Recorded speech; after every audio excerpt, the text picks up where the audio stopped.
Hey everybody, I'm Coach Q, and today I'll be teaching you how to serve a ball. If you're someone who doesn't really know how to serve yet, or can't quite make it over the net, or just struggles with their technique, this video is for you. There are 3 steps to a serve: the footwork, the toss, and the arm swing. I'm going to go through all 3 and the common problems that people usually see when doing them. Let's start off with the footwork. I like to teach my kids a 4-step approach. If you're a right-handed hitter, you start with your right foot. If you're a left-handed hitter, you start with your left foot. For demonstration purposes, we're just going to use right-handed hitters. It goes right, left, and you always want to end on the foot that's opposite your hitting hand. So if you're a right-handed hitter, you want to end on your left foot. If you're a left-handed hitter, you want to end on your right foot. Our first 2 steps should be slow and small. These are our entrance steps into our serving approach. Our last 2 steps should be faster and bigger so that we can generate the power to get this serve over.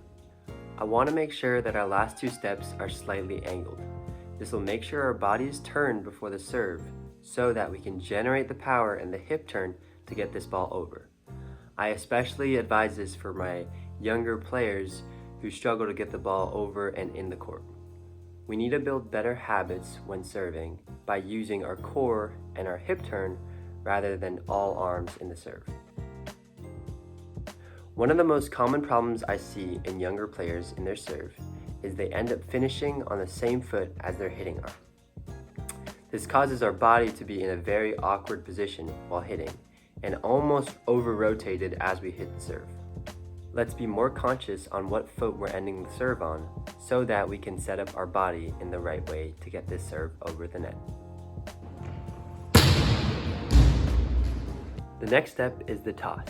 With the toss, I like to tell my boys to toss with 2 hands and my girls to toss with 1 hand. This is because boys generally have a harder time controlling their toss, but have enough power, and girls have an easier time controlling their toss, but have not as much power. I tell girls to toss with 1 hand because it forces them to already have their body turned, whereas guys toss with 2 hands because it forces them to toss with more consistency. I like to put my toss about 2 feet in front of my hitting shoulder and 2 feet up in the air.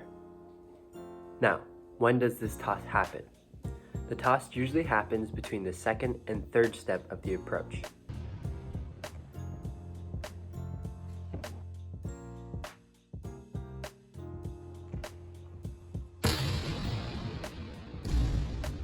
With our toss, it's very important to keep it in the optimal hitting range. This is because if we throw it outside of the hitting range, maybe too far in front, too far behind, too far to the left, too far to the right, it causes us to start reaching for this ball in very awkward positions that don't necessarily give us the proper power and momentum we need to get this serve over. So keep in mind to toss this ball in front of our hitting shoulder, 2 feet up in the air, and 2 feet in front. So it's not too high, not too far in front, but in the perfect range to hit the ball. After the toss, I like to tell my players to create a bow and arrow shape with their arms. This forces the player to immediately create what's called as the hitting motion so that we don't fall into this trap of lowering our arms down and trying to swing them back up again. I also want to emphasize the turning of the body. It is really crucial for us to keep our body and hips turned so that when we hit the ball, we're not only using our arms, but we're also using our hips and our waist and our core. That all plays into this swinging motion. I want us to remember that we are swinging through with the elbow and out with the hand. A lot of players lead with the hand, which causes them to have an awkward swinging motion. We want to emphasize a lead with the elbow so that your hand is following right behind you.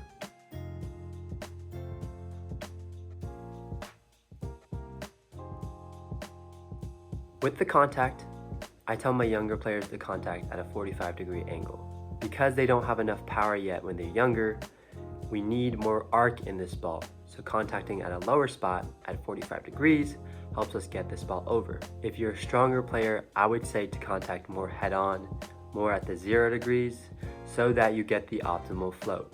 With our contact, I want to also make sure that we're just contacting with the palm and not the fingertips. For a float serve, we want our ball to be moving around and floating.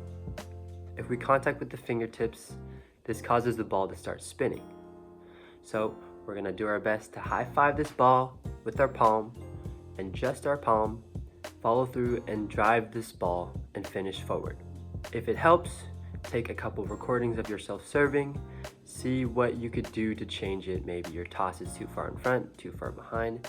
Maybe your arm swing is too low or your shoulders aren't level. Maybe your footwork is incorrect. Use these tips to help you and guide you through your serve. Remember, serving isn't just obtained in one day. It takes years and years of practice. After a while, you'll start to get the hang of it. You'll start to understand how the serve works, and you can kind of start doing different serves as well.